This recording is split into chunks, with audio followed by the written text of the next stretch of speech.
The protests by Democrats in the US Congress, they've just ended a 25-hour sit-in demanding tougher gun controls.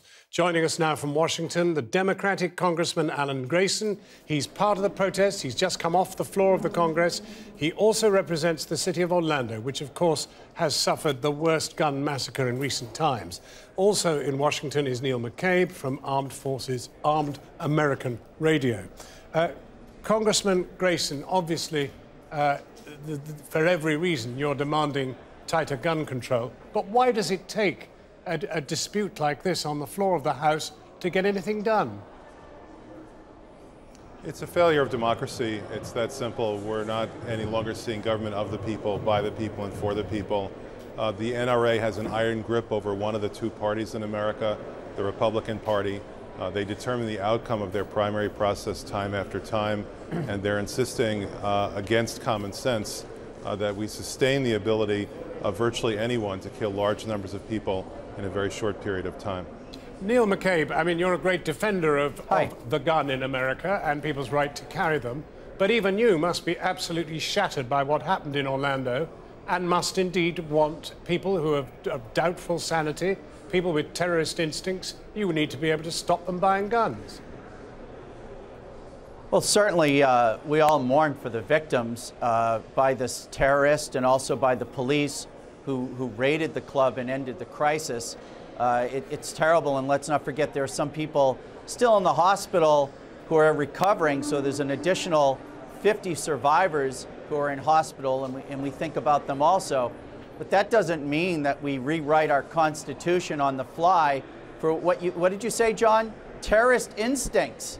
Who determines that, sir? A judge?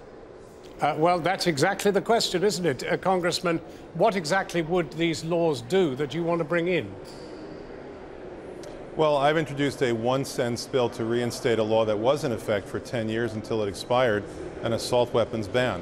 A ban on the kind of military weapons that are now available to people in the United States and have only one purpose, which is to kill large numbers of other people very quickly. The courts have already decided that the assault weapons ban is constitutional, and frankly, I think that that argument was always overstated. For 200 years in this country, the court said that there is no personal right to a weapon.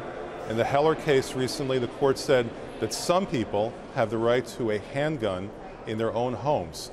That's a far cry from military-style assault weapons that are essentially weapons of mass destruction that until a few months ago anybody could buy by walking into a Walmart. It's far too easy to kill too many people too quickly in America today. That has to change. Well, I guess, Neil McCabe, you'd agree with most of that.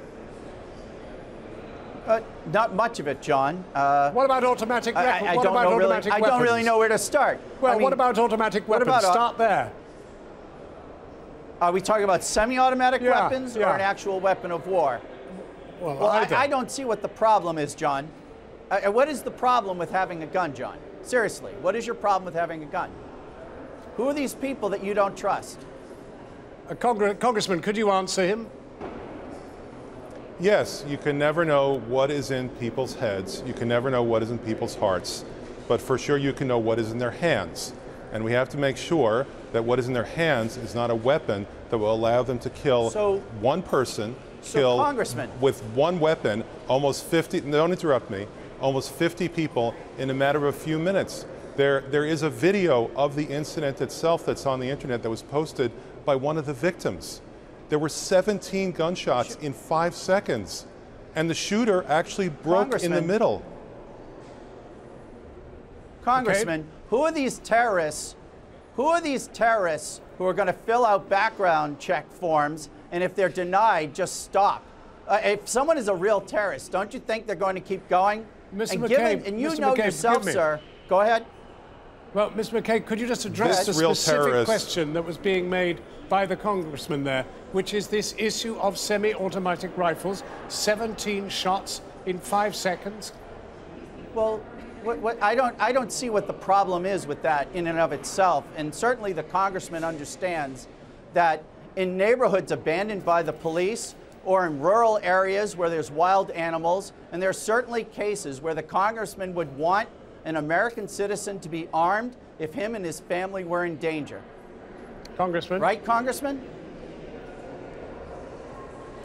Listen, I don't believe that the right to bear arms is absolute. I don't believe that the right to arm bears is absolute either.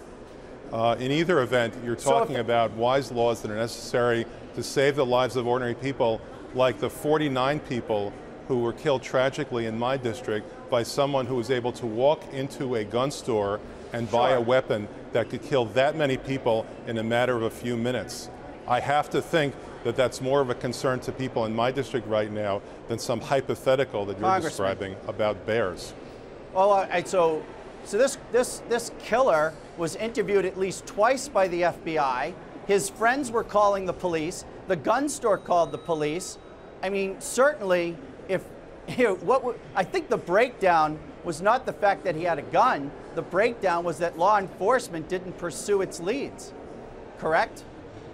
That's ridiculous. No, the breakdown was that he was able to legally buy a weapon that could kill huge numbers of people very quickly.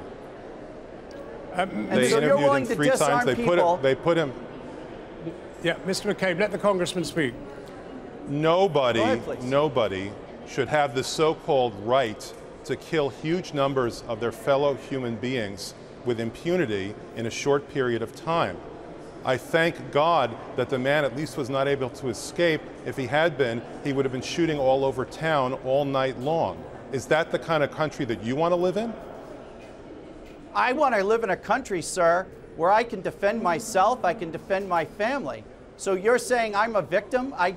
So when the killer comes into my house, I just do what? Nothing. I throw books at him, sir. Mr. McCabe, I have no right to defend myself in your world. Could I just offer something else?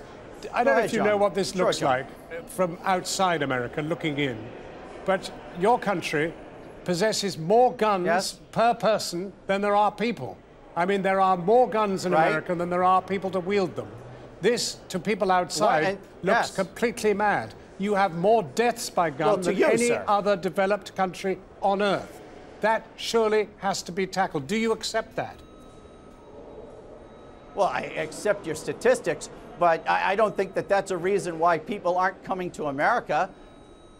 I mean, what's the point? Congressman, this country is a great country.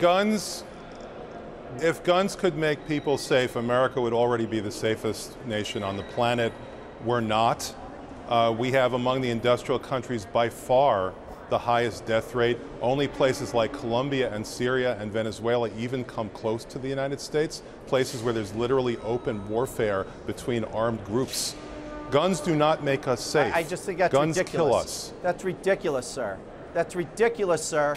The idea that you could disarm a law-abiding citizen and tell him that he's now safer. That's absolutely ridiculous. Congressman, could I ask you a final question? And that is there the remotest chance that your one-line measure will pass come July? Yes, there is more than a remote chance. 7 states have adopted assault weapons bans. We have 43 to go. Sometimes you have to do it state by state. Sometimes the federal government can do it all at once, like we did in 1994 when we had fewer of these tragedies and people were less attuned to the fact that they personally were at risk every single day simply by going to the supermarket or going to school or going to a nightclub. Congressman Grayson, we can succeed. Congressman Grayson and Neil McCabe, thank you both very much indeed for joining us. Thank you.